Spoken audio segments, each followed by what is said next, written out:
اعوذ باللہ من الشیطان الرجیم، بسم اللہ الرحمن الرحیم۔ انفو 56 کے معزز دوستو السلام علیکم۔ دوستو، اللہ رب العزت نے جب اپنے خلیفہ یعنی انسان کی تخلیق کا فیصلہ کیا تو فرشتوں نے اس موقع پر عرض کی کہ اے رب کائنات، یہ زمین میں فساد اور خون خرابہ پیدا کرے گا، جس پر اللہ تعالیٰ کا ارشاد ہوا کہ جو بات میں جانتا ہوں وہ تم نہیں جانتے۔ اور جب جناب آدم کے پیکرے خاکی میں روح پھونکی گئی تو تمام آسمانی مخلوق کو حکم ہوا کہ آدم کو سجدہ کرو، جو کہ تمام مخلوق نے حکم کی تعمیل کی، لیکن ابلیس جو کہ جنوں کی نسل میں سے تھا اور اپنی انتہائی عبادت کی وجہ سے اللہ کا مقرب ٹھہر چکا تھا، اس نے یہ حکم ماننے سے انکار کر دیا اور کہا کہ یہ مٹی سے بنا ہے جبکہ میری تخلیق آگ سے کی گئی ہے، سو میں اس مٹی کے پتلے سے افضل ہوں اور اس کو سجدہ نہیں کروں گا۔ جس کے بعد یہ راندہ درگاہ ٹھہرا، مگر اس لعین نے اس وقت بھی اپنے خدا کو یہ چیلنج کرنے کی حماقت کی کہ میں اس کو یعنی انسان کو سیدھے راستے سے بھٹکا کر رہوں گا۔ جس کے بعد ارشاد ہوا کہ جو میرے بندے ہیں وہ تیرے بہکاوے میں نہیں آئیں گے۔ سو دوستو، آج کی اس ویڈیو میں ہم اس لعین پر مزید گفتگو کریں گے۔ معزز دوستو، تخلیق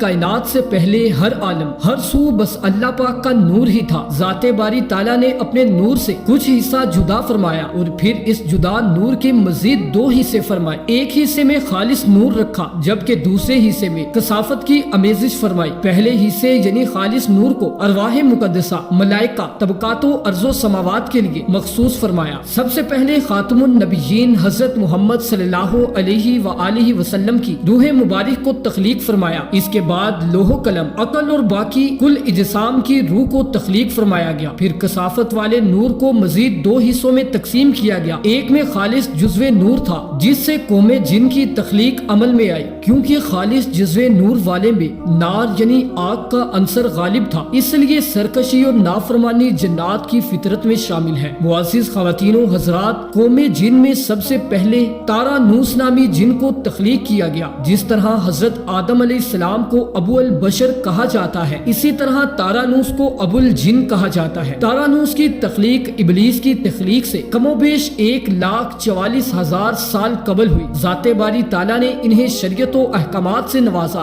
دوستو، مجھے کوئی مستند حوالہ تو نہیں ملا جس سے میں اس کی زوجہ کا نام یا تخلیق معلوم ہو سکے، البتہ ایک کتاب میں یہ ضرور ملا ہے کہ انہیں روح زمین پر ایک جنسی مخالف کوئی 300 سال بعد نظر آئی، جس سے ان کی شادی ہوئی اور نسل بڑھتی رہی۔ ان کے ہاں اولاد کی موت نہیں ہوتی تھی اور یوں ان کی قوم کثیر تعداد میں بڑھتی چلی گئی۔ پھر رفتہ رفتہ ان کی سرکش فطرت رنگ لائی اور یہ قوم سرکشی پر اتر آئی۔ ان کی بدعمالیوں کے سبب تخلیق کے 36,000 سال بعد کثیر تعداد عذاب موت کی نظر کر دی گئی۔ اب روح زمین پر کہیں کہیں نیک بستیاں باقی تھی۔ جب ان کی آبادی بڑھی تو ان کی سرکشی بھی بڑھنا شروع ہو گئی۔ انہی نیک بستیوں میں سے چلپانیس نامی عابد اور پرہیزگار جن کو ان کی رہنمائی کے لیے منتخب کیا گیا، جنہوں نے بحکم خدا ان کی رہنمائی کی باغ دوڑ سنبھالی، مگر جس کی فطرت میں ہی سرکشی ہو وہ راہ راست پر کبھی نہیں آ سکتا۔ چلپانیس بھی اپنی قوم سے انتہائی بیزار تھے۔ قوم کی بدعمالیوں نے عذاب خداوندی کو دعوت دی اور یوں یہ سب بھی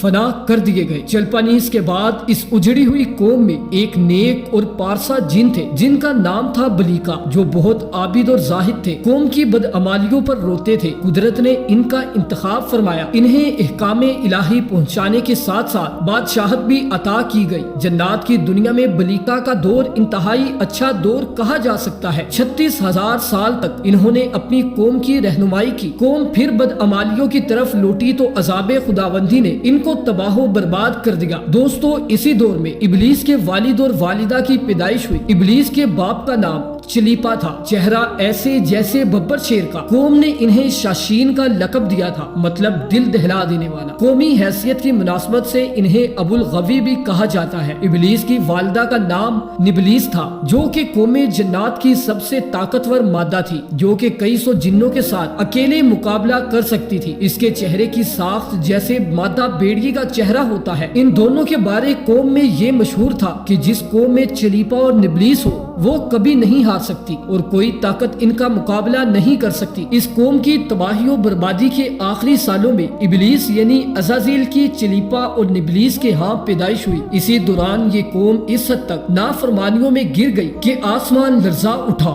بیان ہوتا ہے کہ یہ جنات آسمان تک، بعض کے نزدیک دوسرے آسمان، بعض کے نزدیک تیسرے آسمان تک پہنچ جاتے تھے اور فرشتوں کے لیے باعث تکلیف بنتے تھے۔ تب ذات باری تعالیٰ نے فرشتوں کی فوج کو ان کو قتل کرنے کے لیے بھیجا کہ عہد اور غداری کرنے والوں کو عبرت بنا دیا جائے۔ ملائکہ کی فوج روح زمین پر آئی تو پہلے تو قوم جنات نے ان کا ڈٹ کر مقابلہ کیا، کیونکہ یہ ملائکہ تھے اس لیے جنات ان کا مقابلہ نہ کر سکے۔ بہت ساری قومیں قتل ہوئی اور چھوٹی عمر والوں کو قیدی بنا لیا گیا۔ ان قیدیوں میں عزازیل یعنی ابلیس شامل تھا۔ روایات میں آتا ہے کہ عزازیل یعنی ابلیس کی عمر اس عذاب کے وقت 282 سال تھی۔ اگر 282 سال کی عمر کو دیکھا جائے تو تعجب ہوتا ہے، مگر جب گزرنے والے ادوار کا ان سے موازنہ کیا جائے تو یقیناً یہ ابلیس کا کم عمری کا دور تھا۔ اس حساب سے یہ بچہ ہی تصور کیا جائے گا۔ خیر دوستو، ملائکہ نے اسے تمام تعلیم سکھائی، آسمانی راز، علوم اور ادب و آداب بھی سکھائے۔ یہ ایک مصلیت تھی کہ یہ بہت جلد سیکھتا رہا۔ سیکھنے اور عبادت کرنے کے علاوہ اسے کوئی کام نہ تھا، یہاں تک کہ اتنا مگن ہو کے سیکھا کہ فرشتے اس کی قابلیت، اس کی عبادت گزاری پر رشک کرتے۔ وقت گزرنے کے ساتھ ساتھ اس کی عزت و توقیر میں اضافہ ہوتا گیا۔ فرشتے اس کے ساتھ رہنے کو باعث فخر سمجھتے تھے۔ پہلے آسمان پر ابلیس کا نام عابد مشہور ہوا۔ کہا جاتا ہے کہ فرشتے اپنی مرضی سے یا اپنی خواہش سے بغیر حکم ربی ایک آسمان سے دوسرے آسمان تک نہیں جا سکتے۔ اول تو فرشتوں میں خواہش نفس کا مادہ نہیں، پھر وہ حکم الہی کے پابند ہے، لیکن ابلیس اپنے زہد و تقوی، علم و فضل کی بنا پر دوسرے آسمان تک پہنچ گیا۔ یہاں بھی اس نے اپنی عبادت، ریاضت، علم و مہارت کی شہرت پائی اور ان کو درس دیتا رہا۔ دوسرے آسمان پر ابلیس زاہد کے نام سے مشہور ہوا، پھر تیسرے آسمان تک پہنچا، یہاں بھی فرشتوں کو درس و تدریس کرتا رہا۔ تیسرے آسمان پر ابلیس نے بلال کے نام سے شہرت پائی۔ چوتھے آسمان پر ابلیس پہنچا تو یہاں اس کی ملاقات بہت ساری ارواح مقدسہ سے ہوئی، یہاں بھی اس کے علم و فضل کے چرچے تھے۔ چوتھے آسمان پر والی کے نام سے مشہور ہوا، پھر یوں حکم ہوا کہ چوتھے آسمان سے پانچویں آسمان پر چلے جاؤ اور یہاں اپنے علم و فضل، ریاضت و عطاعت کی وجہ سے تقی کے نام سے مشہور ہوا۔ چھٹے آسمان پر پہلے ہی اس کے علم و فضل کے چرچے تھے، یہاں بھی یہ ملائکہ کو درس دیتا رہا اور ان کا استاد ٹھہرا۔ چھٹے آسمان پر اسے کعبہ زان کے نام سے شہرت ملی، لیکن باقی آسمانوں کی نسبت چھٹے آسمان پر ابلیس کا قیام کم رہا۔ ناظرین و اکرام، ساتویں آسمان پر ابلیس بقائے نور میں رہا اور اسے 7 آسمانوں کے سب ملائکہ کا معلم قرار دیا گیا۔ یہاں پہنچ کر اس نے اپنی عاجزی اور ریاضت کی انتہا کر دی۔ یہاں اس نے فرشتوں کے استاد سردار عزازیل کے نام سے شہرت پائی اور کم و بیش 30,000 سال مقربین کا استاد رہا۔ اس کے بعد اسے حکم ہوا کہ رضوان جو کہ جنت کا دروغہ ہے، اس کی معاونت کرو اور اہل جنت کو اپنے علم و فضل سے بہرہور کرو۔ اور جنت میں بھی اس نے اپنے علم و فضل کے دریا بہائے اور دروغہ جنت رضوان کو بھی اپنے علم سے سیراب کیا۔ بعض روایات کے مطابق ابلیس 40,000 سال تک فرضی خزانچی انجام دیتا رہا۔ اس دوران ابلیس کے من میں اپنی قوم کا سربراہ بننے، راہ راست پر لانے کی خواہش جاگی، مگر یہ بغیر حکم خداوندی ممکن نہ تھا۔ پھر جنت سے دوری بھی ابلیس کے لیے جان لیوا تھی۔ ابلیس نے پروردگار عالم سے دعا کی کہ اے میرے رب، آپ نے میری دلی مراد بخشی، مجھے اتنی طاقت اور ہمت دے کہ میں زمین پر ہر ذرے کو تیرا مطیع اور فرما بردار کر سکوں۔ چنانچہ دعا قبول ہوئی اور اس کو طاقت دے دی گئی، لیکن ابلیس نے اپنی قوم میں جانے سے پہلے اپنے نائب کو بھیجنے کا منصوبہ بنایا جو کہ اس کی راہیں ہموار کر سکے۔ سہلو تلیس بن بلاہت نامی